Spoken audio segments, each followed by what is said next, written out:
Morning, students. So today we are going to continue one more topic of the lesson number first, history. Till now, student, you have learned about the dividation of medieval period of Indian history. What are the different names, or with the different names were India known with the different countries in the medieval period? The different features of medieval period in India, and afterward, student, we have learnt about the sources of history. To know the sources of history, especially the medieval period, I have explained to you there are mainly two kinds of sources. First is the literary sources, and second is the archaeological sources. In the literary sources, I have explained to you the literary sources we can divide into two category. One is the indigenous sources, and second is the foreign sources. That's why, student, yesterday I have explained to you the different kinds of the literary sources like chronicles, autobiographies, biographies, account of foreign travelers, different royal orders, which is known as the farmans, folklores, dramas, and stories. So today we are going to continue the archaeological sources. You are very well known with the archaeological sources, whatever the any kinds of the remaining materials and any kinds of the things which is left behind by our ancestors, that is known as the archaeological sources. So in the especially in the term of the classics, when the people were not educated, so mostly we are having the sources of the archaeological to know the prehistory and most of the part of the starting of the history portion also. So is in student, in this way we can understand whatever the any remaining things, okay, which our ancestor they have left for us, which in the olden time remained as a source for us, so that we are using to know the medieval history also. Even though we are having the lots of sources from the literary, but even afterwards also there are the many archaeological sources also, which is including the different kind of buildings, pottery, weapons, ornaments, sculptures, inscriptions. Inscriptions is means writing on the stone surface. It means when the people they are not having the paper at till then the paper were not invented, so people were writing the different surface, especially the hard surface, like the some kinds of the walls, temples wall, or some kinds of the hard surface, so that is known as the inscriptions. Along this one, painting and coins were also. So student, these all were the archaeological sources which were helping and till also helping us to know the medieval history. Actually, these kinds of things we have obtained from the excavations of various historical sites. And experts, those who are doing the study of this one, so they are known as the archaeologist. So in this way we can understand there are different kinds of the major archaeological remains which highlight the various aspects of life, different aspects of life. Aspects mean जो पहलू होते हैं, different kinds of shades of the life. By these archaeological sources we are getting the different kinds of the things. Now if you talk about them, so briefly we can understand here. The first point, what is you actually explaining to you, like the forts, the kings, where the kings were living, forts जो किले होते थे, temples, mosques, palaces and other such structures tell us about the architectural style, artistic skill and materials used in the construction of building in those days. So student, all the archaeological things which including the building, so in the building we can include different kinds of forts, temples, mosques, the palaces, such different kinds of the structures. By these structures we what the things we can understand, we can understand the different architectural style. If you take the building of Taj Mahal, which is built during the medieval period, Qutub Minar, Red Fort, Jama Masjid, Moti Masjid, there are lots of and different kinds of the Rajput rulers, which were built by the different Rajput rulers, Maratha rulers, by the Sikhs. Okay, so in this way we are having a different kinds of the buildings. So by these buildings we can understand what is the architectural style. It means it is the Indo-Islamic, or it is some combination of the Persian, Italian, and different kinds of the things. So in this way we can understand the people were more influenced by the which kinds of the style at that time. So student, in this way we can understand by this all kinds of the buildings. Now what is given here? Another point. It is explaining to you they are also the rich source of information about the different aspects of life in the medieval times. So by this also, now student, by the building also we can understand nowadays which kinds of the building we are having. So now which kinds of building we are having nowadays. So this is according to our need, as the people are living in the flats and the big cities, okay, apartments, the different kinds of the no, they are living in the different kinds of the areas according to their comfortable. So it is explained to the modern period. By these buildings we can understand how they were living the royal form, and how was their architectural styles, or even though their different aspects of the life also. Afterwards, when inscriptions also I have explained to you just now. Inscriptions, it means whatever the something which is written on the stone surface. It means any hard surface, any on the stone surface, any copper plates and walls or temples. This also reveals the extent of medieval kingdom and achievement of different rulers. For example, it means the people when they were having any kind of the victory or any kinds of the events, so at that time also they are building the different kinds of the stupas, different kinds of the buildings or temples, and there they were writing about their achievements, about their victory, and whatever the things they acquired at that time. For example, we can understand the Gwalior inscriptions of Bhoja first. Gwalior, in one of the place in the Madhya Pradesh. Okay, so there is a inscriptions. So there, what is the inscription? It is explaining about the Bhoja first. It is giving the detailed account of his predecessors. Predecessors means his ancestors. Those are the old generation from him. Okay, and their achievements. The study of inscription called epigraphy. So this is also one of the short question in your book. What is the epigraphy? Epigraphy is the study of inscriptions. Now what is the inscriptions? Already it is taught to you here. It means whenever the people are writing at that time on any hard surface, or they are using the copper plates, even the different kinds of things. So this is known as the inscriptions. They were writing their different kinds of victory, achievements, whatever they were gaining in their life. So their study, this kinds of the writing known as the inscriptions, and their study is known as the epigraphy. Next one is the coin also. Student, coin is also one of the main part to inform about any kinds of the things. So like the rulers, so ruler were there in the medieval period, especially medieval period. The coins have been started. Now further chapters we will come to know who has started, which kinds of the coins.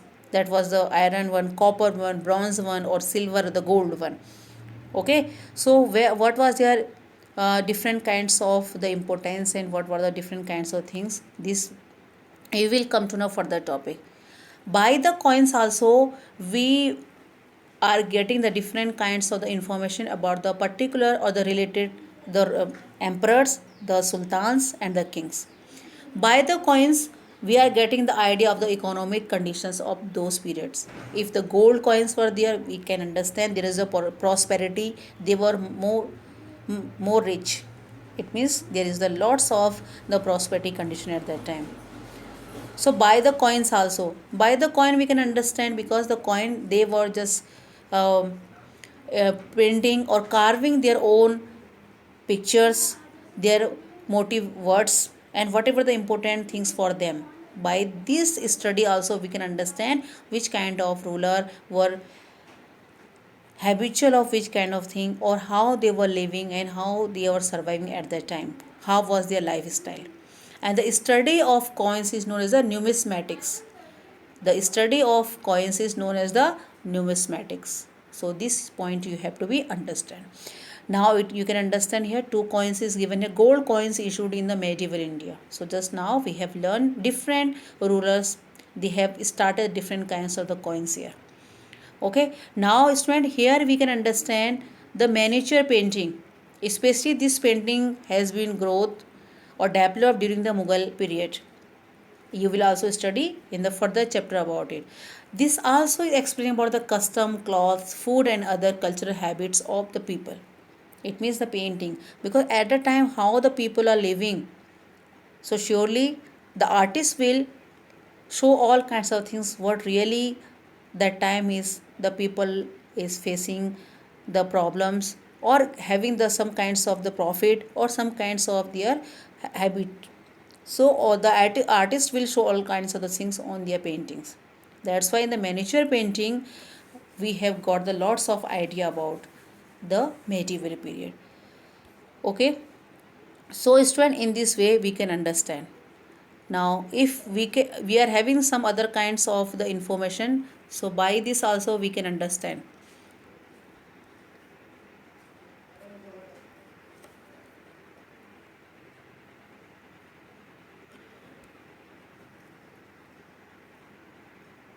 Here also it is explaining to you the period of rule of a particular ruler, his image in several cases, type of minting the coins, most of the ruler and dynasties of the medieval period builders. So in this way the constructor places fort, temples, mosques, tombs, even though the observation of the Jantar Mantar is Jaipur and Delhi. So these are the different kinds of the buildings. Here you can see the Chola inscriptions in the during the Chola period what they have wrote. So it is deciphered according to the deciphered me which can be readable. So by this also the historians they came on the different kinds of the conclusion how was the Chola empire. Okay, this coins we can understand this is the medieval coins only. So you can see it is especially the Urdu, the language is written here, carving, and especially medieval period is most of the part the Islamic rulers they have ruled. Okay, so here also one of the temple you can understand, this is the Brideshwar temple built by the Chola period. It is in the south part of our country, Chola empire, and this is a different kinds of the architectural the design we can understand how the Chola rulers were having the knowledge of the architectural styles. So this is one of the archaeological source. So student, in this way we can understand. It is also explaining to you the different examples, the Red Fort, the Jama Masjid in Delhi and the Taj Mahal and Agra Fort at the Agra are example of the great Mughal style of architecture. The palaces and structures constructed during the Sultanate period also show the unique architectural achievement of the Sultanate period. The temple architecture developed during the rule of Cholas as a marvel in itself. Okay, student. So in this way, we can understand different kinds of the inscription of the Hindu rulers. So in Odisha, the Deccan, and the South India usually found or different kinds of the places. So what the these all the things is explaining to you. This all the things is explaining to you the different architectural styles, the archaeological styles by the different means, by the inscriptions, by the coins, by the different buildings, and by the different paintings, the drawings. These are different kinds of archaeological sources for us. Now these are the some medieval architectural buildings like we can understand here. This picture is Taj Mahal. This is Red Fort. You all are aware about it. And the downside, this is Charminar. Charminar in Hyderabad. Okay. And afterwards, this is Qutub Minar. Okay, now about this all the buildings you will come to know in the further chapter. Alai Darwaja and all the things it's showing here. Okay, this is also the Victoria Memorial. It is in the Kolkata. Okay, it is also having a different architectural style. So now student, by this one we can understand how this archaeology is important for us. It means when the another video when I have explained to the literary sources, this only you can understand by the literary sources. Now we are having the source of the chronicles, autobiographies, biographies, accounts of foreign travel, Famas, folklores, dramas. Along this one, we are having the different sources of archaeological. Now, one thing is given here, good to know. So here one book name is given Raj Tarangini. Raj Tarangini means River of Kings. So it is written by Kalhan. Kalhan was one of the writer and he wrote Raj Tarangani. So this is the chronicle of the king of Kashmir. So student, chronicle I have explained to you when there is a dates or events in the sequence.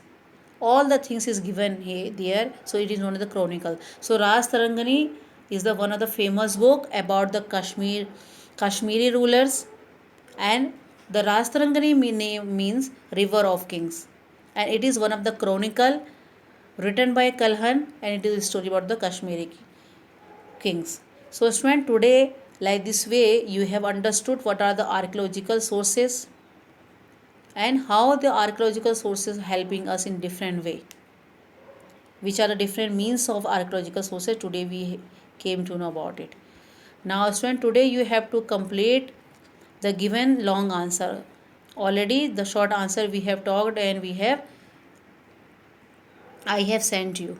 So today you are getting the two long answers. First one is to discuss the type of literary sources used to study medieval history.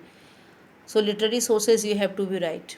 Yes, this one already I have explained to you what is the literary sources, like the indigenous sources and the foreign sources. Here also with the explanation, with the examples we have learned already. The second question is asking to you distinguish between archaeological and literary sources. So this also today I think you came to know what is the archaeological sources and what is the literary sources. So archaeological sources, whatever we have got in the excavations by the different means, by the archaeological method, by the archaeologist, and these are the different remaining of the monuments, inscriptions, coins, otherwise as well as okay literary sources, which is a written record. So in this way we can understand about the topic. So in this way student, today you have just got the knowledge, the archaeological sources and all the other means of sources to know the history. So till today this much, we'll talk afterwards. So thank you and have a nice